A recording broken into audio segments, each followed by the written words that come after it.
श्री गुरुभ्यो नमः। नमस्कार मित्रों, मैं जानकी शरण आचार्य आपका स्वागत करता हूं मेरे इस स्वाध्याय क्रम में। और इस स्वाध्याय क्रम को हम प्रसारित कर रहे हैं मेरे इस YouTube चैनल के माध्यम से, जिसका नाम है आचार्य अकेडमी। स्वाध्याय के इस क्रम में हम अध्ययन कर रहे हैं वेदांत दर्शन के प्रकरण ग्रंथ वेदांत सार का। स्वाध्याय के क्रम का यह हमारा 11वां भाग है।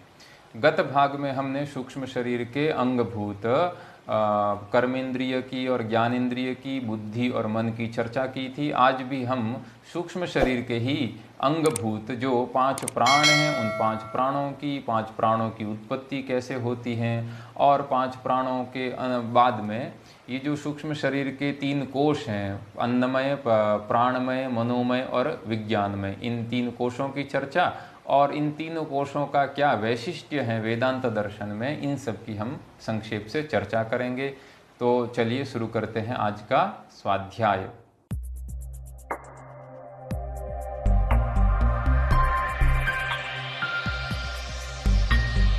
सूक्ष्म शरीर में 17 अवयव ग्रंथकार ने बताए थे। 5 ज्ञानेंद्रिय, 5 कर्मेंद्रिय, 1 बुद्धि, 1 मन और 5 प्राण। तो आज हम ये जो 5 प्राण हैं इनकी चर्चा करते हैं कि 5 प्राण कौन कौन से हैं। 5 प्राणों का यहाँ नाम वायु भी है, यानी हमारा जो शरीर है उस शरीर में यद्यपि वायु एक ही है, प्राण एक ही है, किंतु वह प्राण अलग अलग विभागों में विभक्त होने के कारण, भिन्न भिन्न कार्य करने के कारण इस शरीर में वह अलग अलग नामों से अभिव्यक्त होता है। तो ये जो हमारा जो वायु, ये जो हमारे शरीर में जो वायु है, यह हमारे शरीर में मुख्यतः 5 भागों में विभक्त होता है और 5 भागों में विभक्त होकर 5 महत्वपूर्ण कार्यों को संपादित करता है। इसलिए इस एक ही मुख्य प्राण के 5 भाग हो गए हैं। तो इसलिए इस 5 भागों को भी हम यहाँ मुख्य रूप से ही इसकी गिनती करके इनको हम कहते हैं 5 प्राण। वो 5 प्राण कौन कौन से हैं जो सूक्ष्म शरीर के 5 अवयव बताए गए हैं। तो ग्रंथकार यहाँ कहते हैं कि वायवः, यानी जो हमारे शरीर में वायु हैं वह 5 हैं। कौन कौन सी वो 5 वायु हैं, उनका क्या नाम है? तो यहाँ ग्रंथकार नाम बताते हैं कि वायवः प्राणापान व्यानोदान समानः। हमारे शरीर में 5 वायु हैं। कौन कौन सी हैं? तो उनका नाम बताते हैं क्रमशः प्राण, अपान, व्यान, उदान और समान। ये 5 वायु के नाम हैं, जिसको हम 5 प्राण भी कहते हैं कि ये 5 प्राण हमारे शरीर में विभिन्न कार्यों को संपादित करते हैं। प्राण, अपान, व्यान, उदान और समान। क्रमशः प्राण, अपान इत्यादि ये 5 प्राण क्या हैं, इनका क्या कार्य है, इनका परिचय हम प्राप्त करते हैं। तो वेदांत सारकार यहाँ अत्यंत सरल रीति से इन 5 प्राणों का वर्णन करते हैं। वह यह कहते हैं कि सबसे पहले जो प्राण है वह प्राण क्या है? तो कहा कि प्राणों नाम प्रागगमनवान नासाग्र स्थानवर्ती, कि जो प्राण है वह क्या है? तो प्रागगमनवान, प्राग का अर्थ है यहाँ ऊर्ध्वगमनवान, कि जिस वायु की गति हमारे शरीर में ऊर्ध्व की तरफ होती है, ऊपर की तरफ होती है, तो और ये जो कहाँ रहता है? तो कहा नासाग्र स्थानवर्ती। हमारी जो नासाग्र यानी जो नासिका है, उस नासिका का जो अग्रभाग है, उस अग्रभाग में इस प्राण का हमें अनुभव होता है। ये जो 5 प्राण कहे गए हैं, इनके विषय में कुछ अन्य ग्रंथों में भी इस प्रकार का एक बड़ा अच्छा श्लोक प्राप्त होता है। अगर आप वो श्लोक याद कर लेते हैं तो ये 5 प्राण कौन कौन से हैं और उनका स्थान क्या है वह भी आपको याद हो जाएगा। जैसे आप इस चित्र में देख पा रहे हैं कि हृदय प्राणे, है ना, हृदय प्राणो गुदे पानः। जो प्राण है वह हृदय में रहता है, गुदे पान, अपान है वह गुदा में रहता है, समानो नाभि मंडले, समान नाम का जो वायु है वह नाभि मंडले, नाभि केंद्र में रहता है। उदान कंठ देशे, उदान नाम का जो वायु है वह कंठ देश में रहता है, उसका स्थान कंठ है। और व्यान सर्व शरीरगः, और व्यान नाम का जो वायु है वो संपूर्ण शरीर में रहता है। इसी बात को यहाँ ग्रंथकार हैं यहाँ अपने गद्य के माध्यम से भी कहते हैं कि प्राणो नाम प्रागगमनवान, कि जो ऊर्ध्व गमनवान होता है, जिसकी गति ऊर्ध्व होती है, उसका नाम प्राण है। अब आप यहाँ श्लोक में देख रहे हैं कि हृदय प्राणों, कि प्राण है उसका स्थान हृदय में बताया, अर्थात हमारा जो हृदय है, यहाँ हृदय का जो स्थान है, हृदय के स्थान से लेकर नासिका का जो भाग है, इसके मध्य में रहने वाला जो वायु है, उस वायु का नाम प्राण है। यद्यपि इस प्राण का स्थान हृदय है, किंतु इस प्राण की उपलब्धि श्वास प्रश्वास क्रिया के माध्यम से इसकी उपलब्धि हमें नासिका के अग्रभाग में होती है। इसलिए ग्रंथकार ने यहाँ कहा कि नासाग्र स्थानवर्ती, यह जो प्राण है, यह प्राण नासिका के अग्रभाग में उपलब्ध होता है। तो इस प्रकार से यह प्राण एक प्रकार का वायु हुआ। दूसरा वायु कौन सा है? उसका नाम है अपान। अपान है वह प्राण से विपरीत है। प्राण है उसकी गति सर्वदा ऊर्ध्व की तरफ होती है, किंतु अपान वायु है उसकी गति सर्वदा अधः होती है, नीचे की तरफ होती है। इसलिए ग्रंथकार ने कहा कि अपानो नाम अवागमनवान पायव्यादि स्थानवर्ती। ये जो अपान है, अपान नाम का जो वायु है, यह अवागमनवान, हमेशा अधोगतिवान होता है, नीचे की तरफ गति होती है, इसकी स्वाभाविक गति है वो नीचे की तरफ होती है। और इसका स्थान कहाँ है, हमारे शरीर में कहाँ रहता है? तो कहा पायुव्यादि स्थानवर्ती। हमारे जो पायु, जो हमें 5 कर्मेंद्रिय में जो पायु एक इंद्र कर्मेंद्रिय है, तो पायु है, यहाँ वह पायु इत्यादि स्थान में वह रहती है। ये जो अपान है, इसका जो स्थान है, कुछ घेरंड संहिता, योग दर्शन इत्यादि में हमारा जो शरीर का जो नाभि स्थान है, तो नाभि स्थान से लेकर वायु इंद्रिय तक के बीच में ये जो वायु रहता है, उसका नाम अपान होता है। और अपान वायु की गति सर्वदा अधः ही होती है। अगर यह अपनी स्वाभाविक गति का कहीं अतिक्रमण करता है, अगर विपरीत गति में या अन्य गति में अगर प्रवर्तित होता है, तो हमारे शरीर का नाश भी हो सकता है। तो इस प्रकार से प्राण और अपान, इन दोनों का वर्णन करने के बाद में तीसरा जो वायु है उसका नाम है व्यान। और व्यान है, व्यानः सर्व शरीरगः, व्यान है वो संपूर्ण शरीर में रहता है। इसलिए ग्रंथकार यहाँ कहते हैं कि व्यानो नाम विश्वगमनवान अखिल शरीरवर्ती।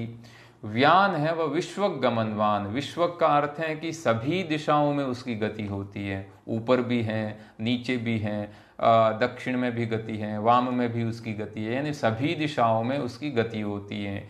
सभी स्थानों में उसकी गति होने के कारण यह जो व्यान है, इस प्रकार का यह वायु हमारे एक शरीर में होता है।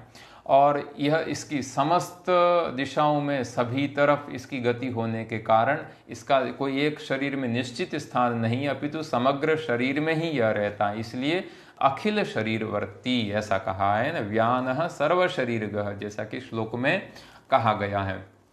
तो आप इस चित्र को भी देख सकते हैं। इसमें जो प्राण है, वो प्राण हमारे हृदय से लेकर नासिका तक का जो भाग है उसमें प्राण रहता है। नाभि मंडल से लेकर हमारा जो पायु इंद्रिय है, उनके बीच में संचरण करने वाले वायु का नाम अपान है। और समग्र शरीर में संचरण करने वाले वायु का नाम व्यान है। चौथा जो वायु है उसका नाम है उदान। तो उदान क्या है, उसका वर्णन ग्रंथकार ऐसा कर रहे हैं कि उदानो नाम कंठ स्थानीय, कि जो वायु हमारा जो कंठ है उस कंठ में रहता है, और कंठ में रहकर वह इसकी गति कहाँ होती है, ऊर्ध्व होती है कि अधः होती है? तो कहा ऊर्ध्व गमनवान। ऊर्ध्व गमनवान यानी जो उदान वायु है, उस उदान वायु की गति भी हमेशा ऊर्ध्व ही होती है। इसलिए जो उदान है वह उदान कंठ स्थानीय है और ऊर्ध्व गमनवान वाला होता है। यानी ये जो उदान वायु है, यह जब अपनी गति करता है तब अन्य वायुओं को दबाकर ऊपर की ओर यह निर्गत होता है। इसलिए ऊर्ध्वम आक्रम्य अनिति यह सह उदानः। तो इस व्युत्पत्ति से हमारा जो शरीर है, तो शरीर के ऊपरी भाग से बाहर निकलने वाला जो वायु है, उस वायु का नाम उदान है। इसलिए इसको उत्क्रमण वायु भी कहा जाता है। यानी जब मनुष्य है, उस मनुष्य की मृत्यु होती है, तब मृत्यु के समय शरीर से निकलने वाले ये जो प्राण है, यानी निकलने वाला जो वायु है, उस वायु का नाम उदान वायु होता है, क्योंकि यह केवल और केवल मृत्यु के समय ही यह ऊर्ध्व गति करता है और शरीर के ऊपर के भाग से, यह कहीं न कहीं ऊपर का भाग है, उसको फोड़कर यह शरीर से बाहर निकलता है। इसलिए इस प्रकार का यह जो उदान वायु है। और इस वायु में जो पांचवा जो वायु है उसका नाम है समान। तो समान का यह अर्थ है कि जो समीकरणाय अनीति, यह कि यानी जो समीकरण के लिए शरीर में हमने जो भी खाया या पिया है, अन्न जल इत्यादि, उन सब का समीकरण करने के लिए जो शरीर के भीतर ही जो श्वसित होता है, तो इस प्रकार का जो अन्न जल इत्यादि का समीकरण करने का साधन वाला जो वायु है उसका नाम है समान। ग्रंथकार ने भी यही कहा कि समानो नाम शरीर मध्यगत। पहले ये बताया कि समान नाम का जो वायु है उसकी शरीर में उसकी स्थिति कहाँ है, तो कहा शरीर मध्यगत, शरीर के बीच के भाग में, मध्य भाग में। हमारा जो शरीर होता है उस शरीर का मध्य भाग हमेशा हमारा नाभि केंद्र होता है। नाभि केंद्र शरीर का जो मध्य भाग है, तो इस मध्य भाग में रहने वाले वायु का नाम है समान। और यह जो समान नाम का जो वायु है यह अशित पीतान्नादि समीकरण करह। अशित पीतान्नादि, हमने जो कुछ भी पिया है, जो कुछ भी खाया है, तो अन्न जल इत्यादि, उन सब का शरीर में समीकरण करता है, यानी उनको बराबर पचाकर उन वो जो अन्न जल का जो भी रस है उस रस को पचाकर फिर उनको अपने अपने अलग अलग विभागों में वह भेज देता है। तो इस प्रकार से जो भुक्त अथवा पीत पदार्थ को पचाने वाला जो वायु है, जो हमारी जठराग्नि को उद्दीप्त करके हमारी जो पाचन क्रिया है उस पाचन क्रिया को संपादित करता है, जिसके फल स्वरूप हमारा जो शरीर है वो शरीर जो भी हमने किसी न किसी भी अन्न का भक्षण किया है अथवा रस है, रक्त है, शुक्र है, इन सभी में वो हमारा अन्न जल परिणत होकर शरीर के भीतर अलग अलग भागों में पहुंचकर हमारा जो शरीर है उस शरीर को पुष्ट बनाता है यह। तो इस प्रकार से ये जो पांच जो वायु हैं, इन पांच वायुओं का यहाँ ग्रंथकार ने वर्णन किया। ये पांच के पांच वायु इस सूक्ष्म शरीर के अंगभूत हैं। अब यहाँ से ये जो आप एक चित्र है, इस चित्र के माध्यम से भी फिर से वापस आप देख सकते हैं कि हमारे शरीर में ये जो पांच वायु हैं इनकी स्थिति कहाँ कहाँ होती हैं। तो ये जो श्लोक हैं, ये श्लोक बड़ा सुंदर श्लोक है इस पांच वायु के नाम को कंठस्थ करने के लिए, और इनका स्थान कहाँ है शरीर में। हृदय प्राणो गुदे पानः समानो नाभिमंडले उदानः कंठदेशे स्यात् व्यानः सर्व शरीरगः। तो इस प्रकार से ये पांच प्राणों का वर्णन करने के बाद में अब ग्रंथकार हैं वह मतांतर से कुछ अन्य उप प्राणों का भी वर्णन कर रहे हैं। तो ग्रंथकार यहाँ कहते हैं कि केचित से वह जो ग्रंथकार है वह सांख्यादि मतों का ग्रहण कर रहे हैं कि सांख्य इत्यादि जो कुछ लोग हैं दार्शनिक हैं, वह पांच प्राणों के अतिरिक्त पांच अन्य वायु हैं ऐसा भी वह स्वीकार करते हैं। वो कौन कौन से अन्य वायु हैं, तो ग्रंथकार यहाँ कहते हैं कि केचितु नाग कूर्म कृकल देवदत्त धनंजयाख्याः पंच अन्य वायवः सन्ति इति वदन्ति। केचित वदन्ति, कुछ लोग ऐसा कहते हैं सांख्य इत्यादि वाले कि ये जो पांच प्राण अपान व्यान उदान समान, इनसे ये जो पांच प्राण हैं, पांच वायु हैं, इन पांच वायुओं से अलग और पांच वायु भी होते हैं जिनका नाम क्रमशः नाग, कूर्म, कृकल, देवदत्त और धनंजय हैं। ये इनके पांच और वायु हैं, इनका नाम है। इनको कहीं कहीं पांच उप प्राण भी कहा गया है कि पांच मुख्य प्राण हैं और पांच मुख्य प्राण के अतिरिक्त पांच उप प्राण भी हैं, नाग, कूर्म इत्यादि।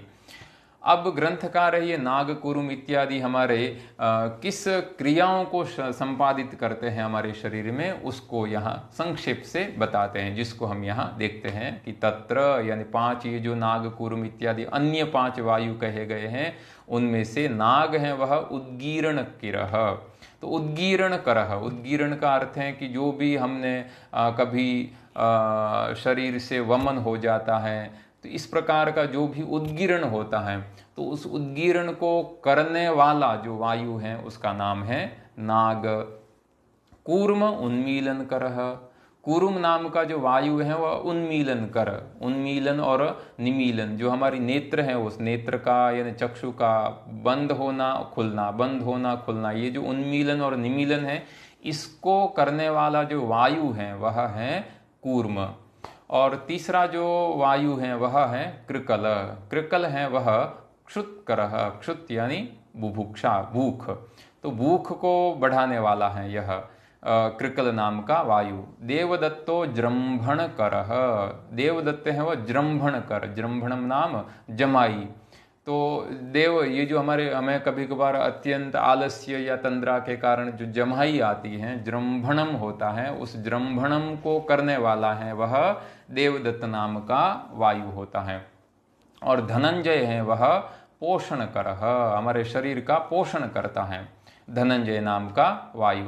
तो इस ग्रंथकार सदानंद यति ने यहाँ 5 अन्य वायुओं का भी यहाँ वर्णन करके अब वह अपना मत यहाँ बताते हैं वेदांत दर्शन के अनुसार कि एतेषां प्राणादिषु अंतर्भावात्, ये जो नाग, कूर्म, कृकल, देवदत्त और धनंजय, ये जो 5 अन्य प्राण कहे गए हैं, 5 अन्य वायु कहे गए हैं, इनका 5 प्राणों में ही अंतर्भाव हो सकता है। प्राण, अपान, उदान, व्यान और समान, इन 5 प्राणों में ही अंतर्भाव हो सकता है। इसलिए प्राणादय, जो प्राण इत्यादि है वह पंचैव, वो 5 ही हैं केचित, ऐसा कुछ लोग मानते हैं।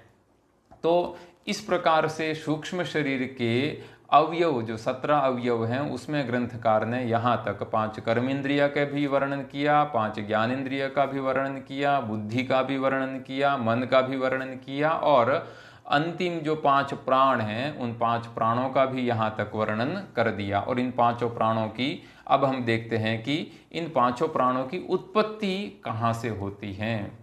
तो ग्रंथकार अब इनकी उत्पत्ति बता रहे हैं। वह ऐसा कह रहे हैं कि 5 प्राणों में से एतत् प्राणादि पंचकम, ये जो प्राणादि पंचक हैं, प्राणादि पंचक यानी प्राण, अपान इत्यादि जो 5 प्राण हैं, इन 5 प्राणों की उत्पत्ति क्या कहाँ से होती है? तो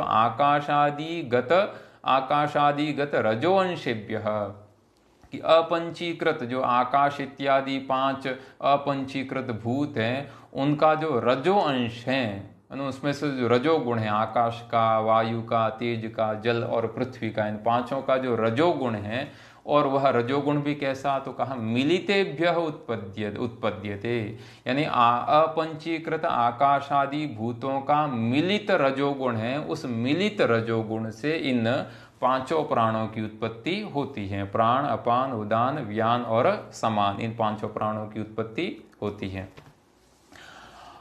अब ग्रंथकार ने सूक्ष्म शरीर के 17 अवयवों का तो वर्णन कर दिया, किंतु सूक्ष्म शरीर में जो 3 प्रकार के कोश हैं, मनोमय, प्राणमय और विज्ञानमय, तो ग्रंथकार ने विज्ञानमय और मनोमय कोश का वर्णन कर दिया था। अब यहाँ वह प्राणमय कोश का वर्णन कर रहे हैं। तो कहा कि इदम प्राणादि पंचकम कर्मेंद्रिय सहितम सत प्राणमय कोशो भवति, यानी प्राणमय कोश क्या है? तो कहा कि ये जो प्राणादि पंचक 5 प्राण कर्मेंद्रिय सहितम, जब 5 प्राण, प्राण, अपान इत्यादि ये जो 5 प्राण हैं, यह 5 कर्मेंद्रियों के सहित होते हैं। तो ये जो 5 प्राण और 5 कर्मेंद्रिय, ये जो 10 हैं, इन 10 की जो एक संज्ञा है वह होती है प्राणमय कोश।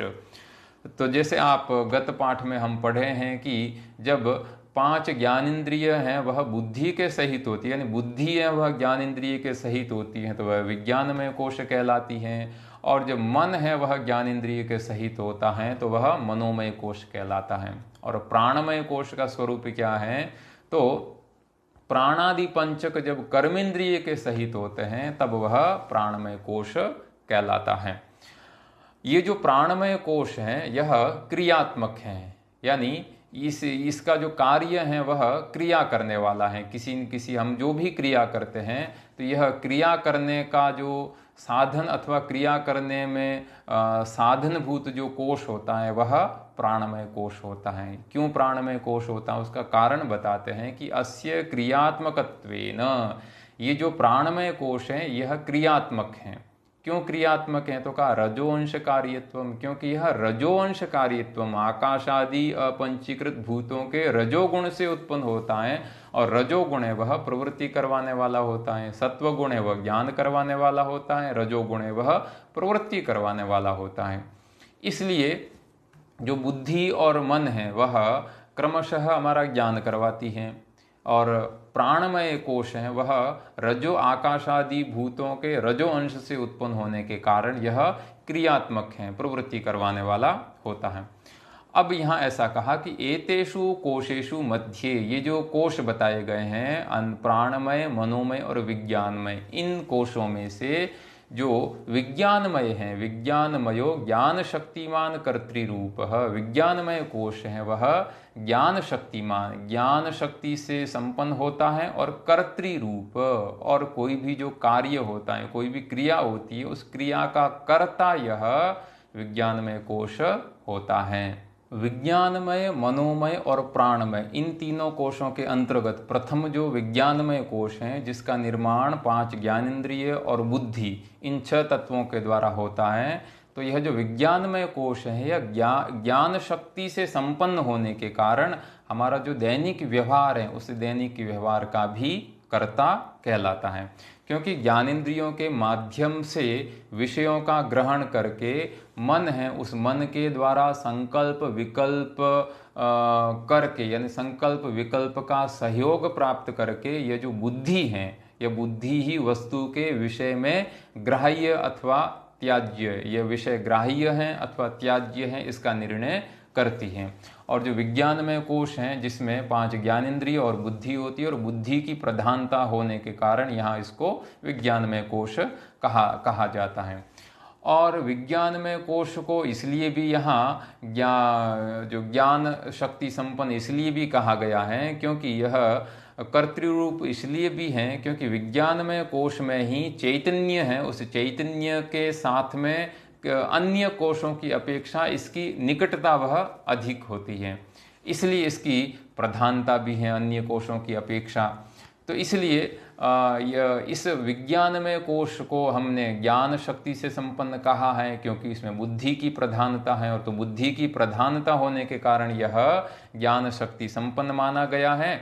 और प्रत्येक वस्तु के साथ में यह भोक्ता भाव होने के कारण और कर्तृत्व का अभिमान होने के कारण यह कर्ता भी कहा गया है। तो इस प्रकार से यह विज्ञानमय कोश ज्ञान शक्ति संपन्न और कर्तृरूप होता है। अब ग्रंथकार हैं वह ये जो हमारा सूक्ष्म शरीर है, जिसमें ये तीनों कोश मिलकर तीनों कोश होते हैं, प्राणमय, मनोमय और विज्ञानमय। तो उसमें से अब विज्ञानमय कोश की चर्चा करने के बाद में ग्रंथकार यहाँ मनोमय कोश का सूक्ष्म शरीर में क्या इसका कार्य रहता है उसको बताते हैं कि मनोमय इच्छा शक्तिमान, मनोमय कोश है वह इच्छा शक्तिमान होता है। यानी हम किसी भी वस्तु की इच्छा करते हैं वह मन के द्वारा करते हैं, और वह वस्तु ग्राह्य है अथवा त्याज्य है, वह वस्तु हमारे लिए अनुकूल है या प्रतिकूल है, इसका निर्णय बुद्धि करती है। निश्चय है वह बुद्धि करती है, इच्छा है वह मन करता है। इसलिए मनोमय कोश है उसमें मन की प्रधानता होती है, और मन है वह इच्छा स्वरूप वाला होता है। इसलिए मनोमय कोश है वह इच्छा शक्तिमान है, इच्छा शक्ति से युक्त होता है, इसलिए करण रूप है। इसलिए मनोमय कोश है वह करण रूप होता है, यानी साधन रूप होता है। किसी भी विषय का ज्ञान करवाने में, ग्रहण करने में, त्याग करने में साधन रूप है वह मन होता है।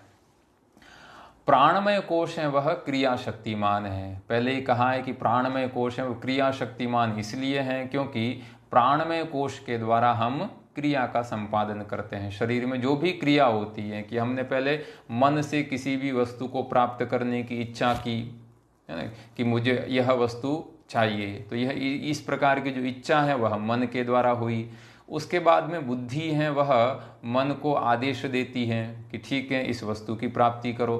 तो जो मन के द्वारा जो इच्छा हुई है, तो उस बुद्धि ने हमारी जो इंद्रिय है उस इंद्रियों में प्रवृत्ति की, तो इंद्रियों में प्रवृत्ति होने के कारण, क्रिया होने के कारण हम उस वस्तु की प्राप्ति कर लेते। उसके बाद में बुद्धि है, वह उस वस्तु का निश्चय करती है कि इस वस्तु का ग्रहण करना है अथवा नहीं करना है।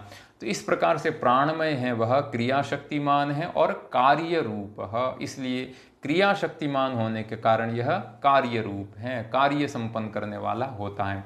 मन है वह करण रूप है, बुद्धि है वह यानी मन यानी वह मनोमय कोश है वह करण रूप है, और जो विज्ञानमय कोश है वह कर्तृ रूप है, और प्राणमय कोश है वह कार्य रूप है। इस प्रकार से कर्तृ रूप, करण रूप और कार्य रूप, इस प्रकार से ये तीनों कोश क्रमशः हो यहाँ इनका वर्णन किया, विज्ञानमय, मनोमय और प्राणमय का। और विज्ञानमय कोश है वह शक्तिमान है यानी ज्ञान शक्ति से संपन्न है, मनोमय कोश है वह इच्छा शक्ति संपन्न है, और प्राणमय कोश है वह क्रिया शक्ति संपन्न है। अब ग्रंथकार ऐसा कहते हैं कि ये जो कोशों का विभाग किया है इसका प्रयोजन और इसका कारण क्या है, यानी किस आधार पर इनका हमने विभाजन किया है कि यह मनोमय, यह प्राणमय और यह अन्नमय अथवा विज्ञानमय कोश हैं। तो ग्रंथकार ऐसा कहते हैं कि योग्यत्वादेव एतेषाम विभाग इति वर्णयन्ति, यानी विज्ञानमय, मनोमय और प्राणमय इन तीनों कोशों में प्रत्येक की अपनी अपनी एक नियत व्यवस्था है ना। योग्यत्वादेव, जो जिस कार्य को संपन्न करने के लिए योग्य है उसी अनुसंधान में, उसी हिसाब से इन पांचों कोशों का विभाजन किया गया है। जैसे विज्ञानमय है वह ज्ञान शक्ति से संपन्न है, इसलिए वह करता है, क्योंकि ज्ञान से ही कर्तृत्व संपन्न होता है। मनोमय है वह इच्छा शक्ति, मनोमय में इच्छा शक्ति है, और इच्छा शक्ति के कारण ही वह करण भी होता है, क्योंकि इच्छा होने से ही कार्य के लिए हमारी चेष्टा होती है। और प्राणमय में क्रिया शक्ति होती है, और इस क्रिया शक्ति से ही वह प्राणन, अपानन इत्यादि क्रियाओं को करने में समर्थ होता है। तो इस प्रकार से योग्यता के आधार पर इन तीनों कोशों का इस प्रकार से विभाजन वेदांत दर्शन में किया गया है।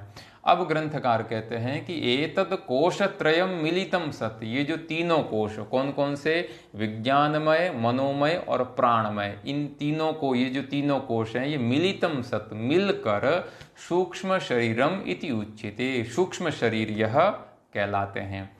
तो इस प्रकार से ग्रंथकार ने सूक्ष्म शरीर के जो 17 अवयव हैं उन 17 अवयवों का वर्णन किया, और सूक्ष्म शरीर में अंतर्भूत जो 3 कोश हैं, विज्ञानमय, मनोमय और प्राणमय, उन तीनों कोशों का भी वर्णन किया। उन तीनों कोशों का क्या कार्य है उसका भी वेदांत दर्शन के अनुसार वर्णन ग्रंथकार ने यहाँ किया। तो इस प्रकार का हमारा जो ये आज का पाठ है वो यहाँ संपन्न होता है। एक बार हम आज का जो पाठ है उस पाठ का सार क्या है वह हम यहाँ एक बार देख लेते हैं। तो आज के पाठ का जो सार है वह है कि 5 वायु होती हैं, प्राण, अपान, व्यान, उदान और समान, ये जो 5 वायु हैं। और कुछ आचार्य हैं, कुछ दार्शनिक हैं, वह इन 5 वायु के अतिरिक्त नाग, कूर्म, कृकल, देवदत्त और धनंजय, ये अन्य 5 वायु को भी मानते हैं। किंतु वेदांत सारकार का कहना है कि इन 5 नाग, कूर्म इत्यादि 5 अन्य वायुओं का इन मुख्य 5 वायु में ही अंतर्भाव हो जाता है, इसलिए 5 ही प्राण हैं, यह कहना अधिक सुसंगत है। ये जो 5 प्राण हैं इनकी उत्पत्ति आकाश आदि का जो रजो अंश है उस रजो अंश से होती है, मिलित रजो अंश से इनकी उत्पत्ति होती है। और ये जो प्राणादि पंचक हैं ये 5 प्राणों के सहित जब कर्मेंद्रिय मिलती है तब इनका नाम प्राणमय कोश होता है। और मनोमय कोश हैं, जो ज्ञानेंद्रिय के सहित जो मन है वह मनोमय कोश कहलाता है। वह मनोमय कोश इच्छा शक्तिमान होता है, इसलिए इच्छा शक्तिमान होने के कारण वह करण रूप होता है। प्राणमय कोश जो 5 अभी जो कहा कि प्राणादि पंचक और 5 कर्मेंद्रिय, प्राणमय कोश कहलाता है। प्राणमय कोश है वह क्रिया शक्तिमान होने के कारण यह कार्य रूप है। तो इस प्रकार से ग्रंथकार ने सूक्ष्म शरीर के 17 अवयवों का सांगोपांग यहाँ वर्णन किया। तो इस प्रकार से हमारा जो आज का पाठ है उस आज के पाठ का हम यहीं विश्राम करते हैं।